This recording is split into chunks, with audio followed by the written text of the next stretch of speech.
Olá pessoal, vem entrando em campo agora trazendo os principais assuntos aí do mercado da bola. E para falar das novidades do seu time de coração, aqui comigo Felipe Sbardella, repórter do Diário Lance. Vamos começar com um assunto que não é propriamente uma novidade, mas é uma grande notícia aí para o torcedor do Grêmio, que é o acerto com o Vargas, né, Felipe? Pois é, o atacante chileno acertou. Vai ficar emprestado por pelo menos 6 meses para o Grêmio, né? Pode ser que seja até 1 ano, mas a princípio ele vai ficar até o final da participação no Grêmio na Libertadores. Depois disso, o Napoli tem direito de chamá-lo de volta para defender a equipe italiana. O Vargas que teve o nome envolvido com São Paulo, com o Grêmio, que é uma novela que finalmente chegou ao fim, né? Uma das tantas novelas que nós temos aí no futebol brasileiro. Pois é, sempre uma novela, né? Uma novela atrás da outra, mas essa teve final feliz pro Grêmio, né? Final infeliz pro São Paulo, que parecia que estava mais perto de trazer ele, só que aí depois o Juvenal Juvencio acabou falando que ele não ia mais, e aí o Grêmio entrou de volta na briga e conseguiu acertar a contratação dele. Só lembrando aí pro tricolor gaúcho, pro torcedor do Grêmio, que o Vargas não deve jogar aí nas primeiras partidas da equipe na Libertadores, nem no jogo de ida contra a LDU e nem no jogo de volta aqui no Brasil, né? Pois é, até porque ele ainda não foi anunciado oficialmente pela diretoria do Grêmio, mas ao que tudo indica ele tá certo, né? Só falta uma última documentação, mas não deve dar tempo dele ser inscrito na Libertadores para jogar esses 2 primeiros jogos. Agora o Vargas não é o único gringo que está movimentando o vai e vem. Temos o Riquelme, que ano após ano entra na mira dos clubes brasileiros e dessa vez parece que ele está muito perto do Palmeiras. Pois é, toda hora parece que ele está perto mesmo de ir para o Palmeiras, só que tem um problema, né, que o Conselho de Orientação e Fiscalização, né, do Palmeiras precisa receber garantias que o clube vai ter dinheiro para pagar o salário do Riquelme até o final do contrato oferecido, que é de 3 anos, né?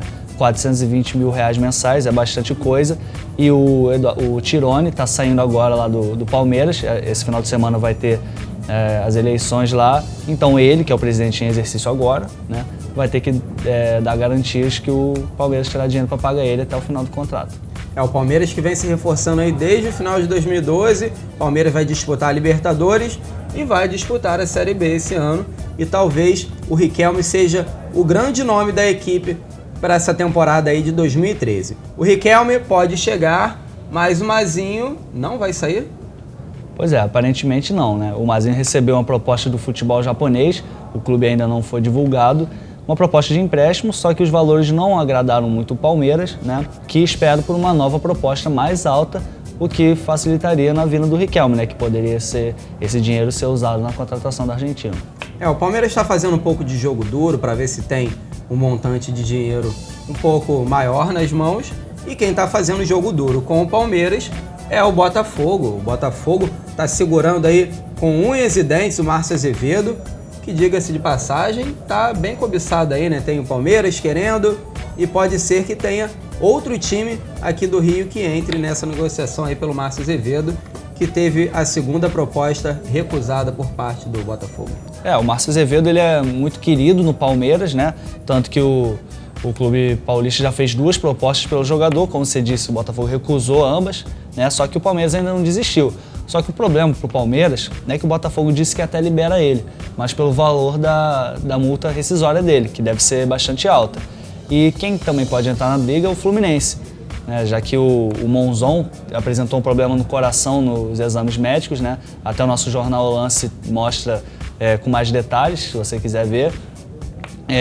Como ele aparentemente não vai ser contratado, a diretoria do Fluminense ainda vai fazer uma reunião para decidir se traz ele ou não. Se não trouxer, o Márcio Azevedo entra na pauta de uma vez por todas, até porque o Fluminense tem o Carlinhos, que é meio contestado, né? O Márcio Azevedo chegaria para fazer a sombra desse jogador. Agora, esse jogador todo, Márcio Azevedo, vale duelo do Palmeiras, duelo do Fluminense, querendo o jogador para 2013? Olha, a lateral no Brasil é uma posição meio carente, né? Mas acredito que o Márcio Azevedo não vale tanto não, né? Porque se o Palmeiras pagar a multa rescisória toda dele, vai ser, acho que, um dinheiro mal gasto. Pode investir em outros jogadores melhor. A gente falou em Fluminense, agora o Fluminense pode entrar na briga pelo Márcio Azevedo, e o Fluminense está na briga aí pelo Riquelme também. Palmeiras, né, a torcida do Palmeiras, a diretoria do Palmeiras já tem um certo trauma em relação ao Fluminense atravessar negociações, como é o caso do Wagner e do Martinucci. Se tiver uma queda de braço aí, o Fluminense leva os dois? Pode ser que sim, né? Levou o Martinucci aquela vez, né? Que estava com pré-contrato assinado já com o Palmeiras, o Wagner, parecia que estava certo também. E o Fluminense acabou levando os dois. Nessa, talvez seja mais difícil, porque o Riquelme queria 700 mil reais recebido em dólares, o que o Fluminense não quer, já disse que não vai pagar em dólar para o Riquelme. E aí, se o Riquelme não vier, se ele recusar essa contraproposta feita pelo Fluminense, quem vira a bola da vez lá vai ser o Carlos Eduardo, que hoje é pretendido muito pelo Flamengo e Santos, o Internacional também entrou na briga, mas o Fluminense vai ir com tudo para cima do Carlos Eduardo, até porque o salário dele é muito mais baixo que o do Riquelme. Agora a gente falou do Carlos Eduardo, né? O Flamengo está querendo o Carlos Eduardo, talvez seja aí um segundo nome de peso, né? Já trouxe o Elias como primeiro reforço da temporada e pode trazer o Carlos Eduardo. A diretoria está de olho no jogador. Agora, enquanto o Flamengo não traz o Carlos Eduardo, o Flamengo perde jogadores. No sábado passado foi o Love, voltou para a Rússia, e essa semana a diretoria liberou o Liedson, um jogador que recebe 200 mil reais mensais, não vai ficar mais no clube, já está liberado para negociar com outros clubes do Brasil ou do exterior. Pois é, o empresário dele disse que já está negociando, né? Já tem proposta lá do exterior, até mesmo do Brasil. E também quem pode sair, quem já foi meio que liberado, né, é o Y e o Ayrton, que são jogadores que recebem salários altos e não renderam tanto nesse último ano. E acho que é uma coisa acertada desse presidente do Flamengo, o Eduardo Bandeira de Mello. Liberou o Wagner Love, viu que não tinha dinheiro para pagar, né, a dívida com o CSKA, acabou liberando ele e libera esses 3 jogadores de salários altos que podem vir a ser utilizados em outros jogadores, né, com salário mais baixo, ou até mesmo de mesmo salário, como você disse, o Elias deve receber o mesmo montante que o Y recebe. Exatamente, o Y que recebe atualmente 300 mil mensais, chega o Elias aí com status de titular, então realmente a diretoria fazendo uma limpa para enxugar a folha salarial e de repente trazer nomes de mais peso e não ficar com um ano aí tão pesado em relação a salários, né? Nós falamos de Grêmio, Palmeiras, Botafogo, Fluminense e Flamengo. Esqueci alguém não, né? Falamos desses clubes aqui. Sim. Vamos falar dos outros? Tem Internacional, tem Cruzeiro, tem Galo. Esses times têm novidade? Tem sim. O Atlético Mineiro está querendo contratar o Josué, né, o volante que está lá no Wolfsburg, só que o contrato dele termina em maio e o treinador do Wolfsburg quer manter ele até o final desse contrato. Só que o Atlético Mineiro quer ele para agora, né? Já quer ele logo. E para isso o Atlético Mineiro teria que desembolsar 5 milhões e 400 mil reais, o que é um valor bem alto, né? A gente ainda não sabe se o Atlético vai fazer essa loucura ou não. Já o Cruzeiro está perto de anunciar o Ananias em um troca-troca que envolveu o Souza. O Souza foi para a Portuguesa, já foi até apresentado lá.